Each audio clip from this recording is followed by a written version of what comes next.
Semi ഫൈനലിൽ നിന്ന് ഫൈനലിലേക്ക് എങ്ങനെ കടക്കാം എന്ന് താരങ്ങൾ തല പുകഞ്ഞാലോചിക്കുമ്പോഴാണ് സൽമാൻ നിസാറിന്റെ തലയ്ക്ക് മുകളിൽ വെച്ച ഹെൽമറ്റ് കേരളത്തിന് ഫൈനലിലേക്കുള്ള വഴിയൊരുക്കിയത്. കേരള ക്രിക്കറ്റിന്റെ പുതിയ പോരാട്ട ചരിത്രം കുറിച്ചിടുമ്പോൾ സൽമാൻ നിസാറിന്റെ ഹെൽമറ്റും അതിന്റെ ഭാഗമാണ്. വിദർഭയെ നേരിടാൻ പരിശീലനം നടത്തിയ സൽമാൻ നിസാർ തന്റെ പ്രിയപ്പെട്ട ഹെൽമറ്റ് കൈയിലേന്തി തന്നെയാണ് എത്തിയത്.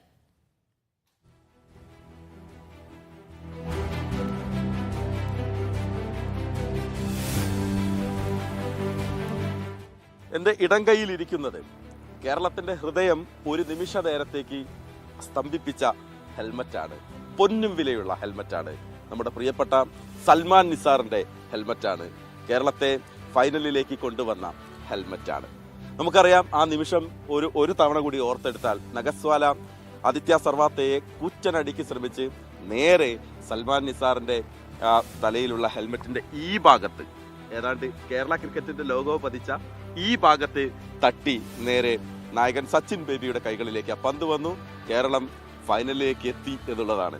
ആ നിമിഷം ഒരുപക്ഷെ കേരള ക്രിക്കറ്റിന്റെ, ഇന്ത്യൻ ക്രിക്കറ്റിന്റെ ചരിത്രത്തിൽ തന്നെ രേഖപ്പെടുത്തി വെച്ചതാണ്. ഈ ഹെൽമറ്റിനോടൊപ്പം തന്നെ നമ്മൾ എടുത്തു പറയേണ്ടത് സൽമാൻ നിസാറിന്റെ ധീരത കൂടിയാണ്.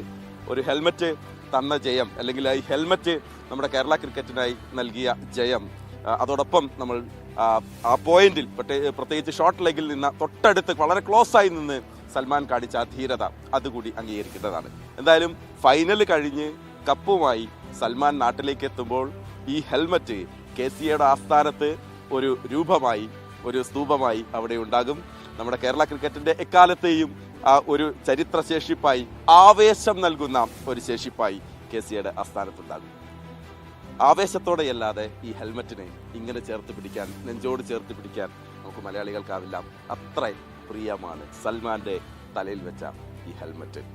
നാഗ്പൂരിൽ ഇന്ന് മത്സരം തുടങ്ങുകയാണ്. എന്തായാലും ഫൈനൽ കഴിയട്ടെ, കപ്പുമായി വരട്ടെ. ഹെൽമറ്റ് KCA ആസ്ഥാനത്ത് എന്നും നമുക്ക് ആവേശമായി നിലകൊള്ളട്ടെ. ബിപിൻ ജെയിംസിനൊപ്പം മഹേഷ് പോലൂർ, മീഡിയ.